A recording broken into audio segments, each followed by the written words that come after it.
Colombian President Juan Manuel Santos has finally achieved his peace deal with FARC rebels. It's taken 4 years of talks to bring an end to Latin America's longest insurgency, more than 5 decades of war which has killed 220,000 people and displaced millions.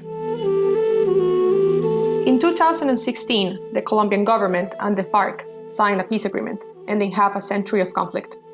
In between others, one of the objectives of the peace agreement focused on curbing coca production and replaced it with crop substitution programs. Colombia has long been the cocaine production capital of the world.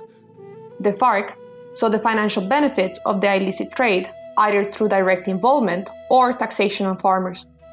As a result, despite the peace agreement, not all of the FARC were willing to stand down and give up their lucrative dominance of the cocaine trade. Commanded the Oliver Sinisterra Front, a group of up to 80 former FARC rebels who had refused a 2016 peace deal with the Colombian government.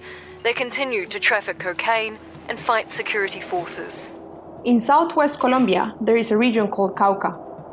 In the east of the region, you have the Andes and the Colombian Massif, rich on alpine forests, lakes, and volcanoes, before the land slowly falls away to the rich and fertile plains below, and then the Pacific Ocean.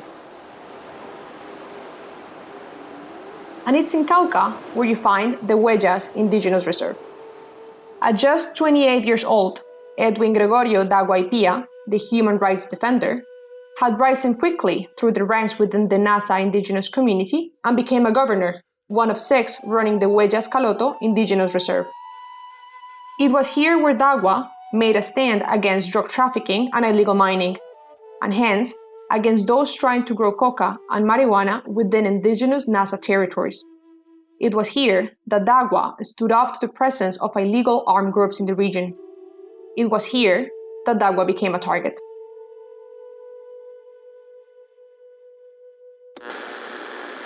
Hasta esta calle en la vereda La Buitrera, en zona rural del municipio de Caloto, llegaron hombres armados y sin mediar palabra le dispararon al gobernador indígena Edwin Dagua Ipia, de 28 años, quien murió instantáneamente. Autoridades rechazaron el hecho.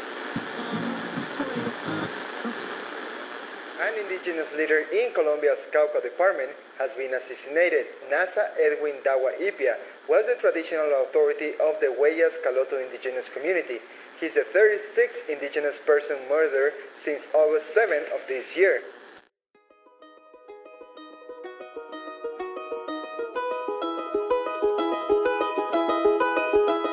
A spokesman for the Indigenous Association in North Cauca mentioned this. In that part of Cauca, there are some monsters, illicit economies that are very dangerous, and people who have a lot to gain, who have defended their interest within threats and killings. While others who supported the crop substitution program were intimidated enough to stand aside from FARC dissidents, ELN or ELN left-wing rebels, and paramilitaries who sowed fear within the indigenous territories, Dagua remained resolute. On the 7th of December 2018, shortly after attending a meeting in which indigenous leaders pledged to start reducing coca production, Dagua was gunned down. His death sent shockwaves through the community in the Cauca region. Dagua was the 25th indigenous leader to be killed in 2018. The sheer number of assassinations on human rights defenders in Colombia mean that many go unsolved.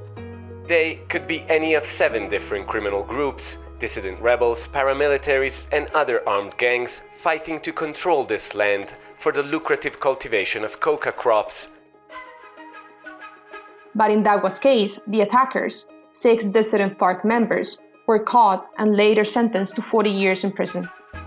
2 years have passed since his murder, and the Cauca region is still mired in insecurity and armed groups still vie for control. And Edwin Gregorio Dagua Ipia, at 28 years old, became another name in Colombia who paid the ultimate price for being opposed to illicit crop cultivation, drug trafficking, and organized criminals.